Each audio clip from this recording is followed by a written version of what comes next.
For your information, the opacity of the brush is usually lower. Brush used equals dip pen hard. Darker versus more saturated. Hello everyone! Today I will show you the 3 ways of how I render hair. This brown is our base color for today. We will start with the simple aka soft way. Actually, I already made a video for this, but today I will just show you the important parts.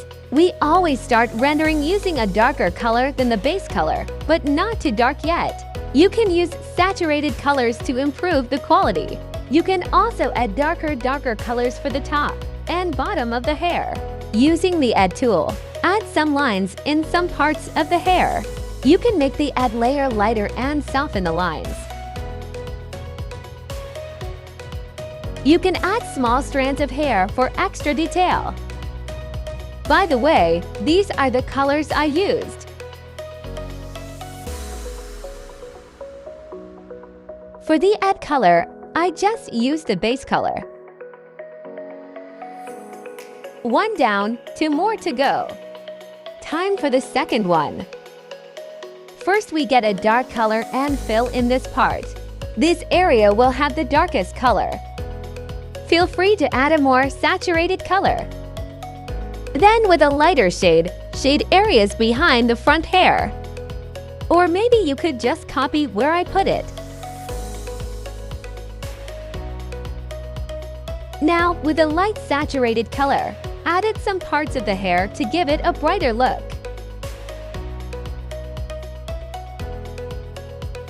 Get a darker color and add it on top of the hair. After that, use that same color to trace the line art. By the way, I made this part darker because it's supposed to be the darkest. You can also feel free to lighten up some areas if they feel a bit too dark.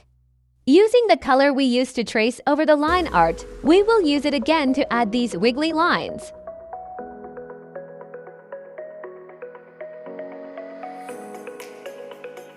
Using a slightly lighter color from this part, fill in this boxy thingy if your hair drawing has one.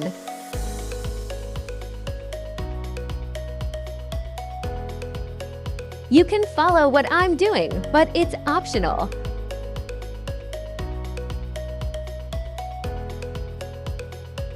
Now we outline the outer line art with a darker and more saturated color than the one we used to outline the line art before.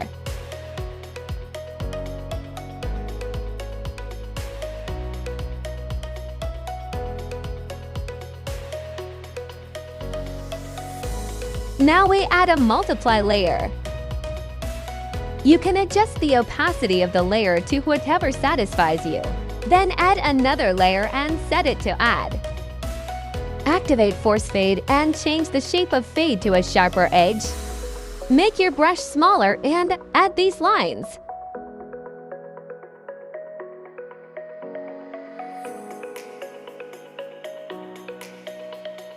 Yes, you can adjust the opacity to however you want. Thicken your brush and add these thick lines beside the thin lines.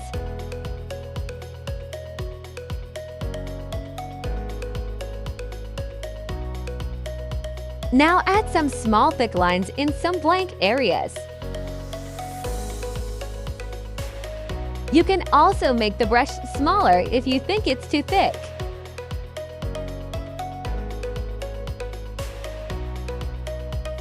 Everything else that I'm going to add is optional. You can add another layer and make tiny highlights for some parts.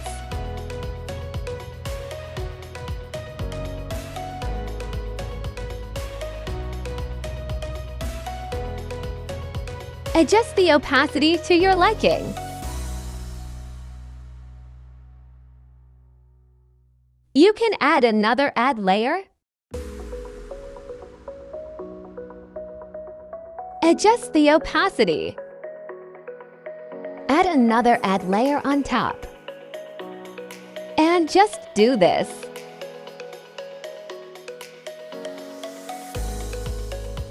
Adding thick lines to specific parts that makes it look good.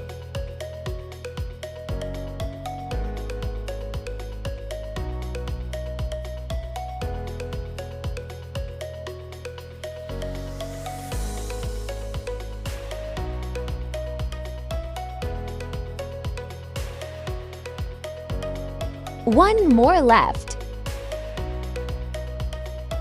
Time for the last one. As usual, this part will be the darkest.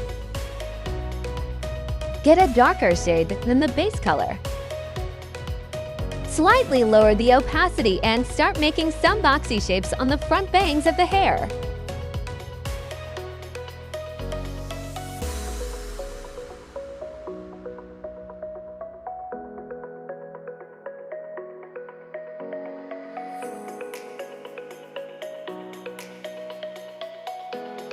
Make the color a bit darker and add the boxy thingy for the rest of the hair.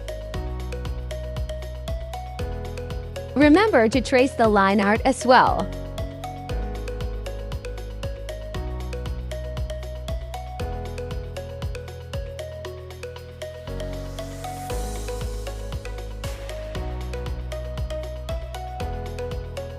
For the next part, please lower the opacity a bit more.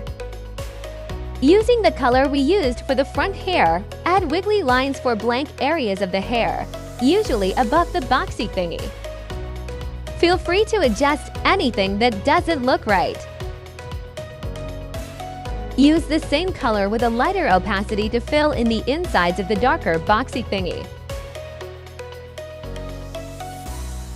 Now with a darker color, fill in this thing if your hair drawing has one.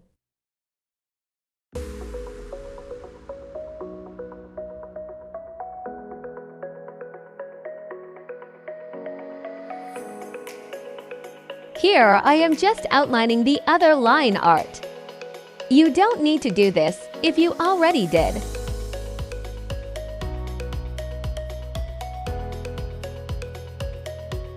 Feel free to add any details to areas you've missed.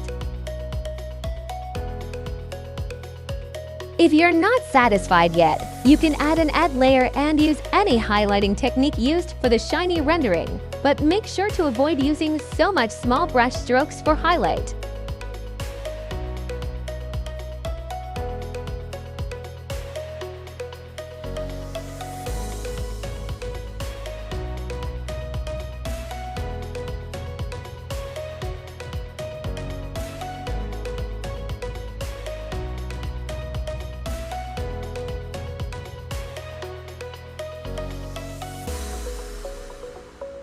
I love putting white highlights.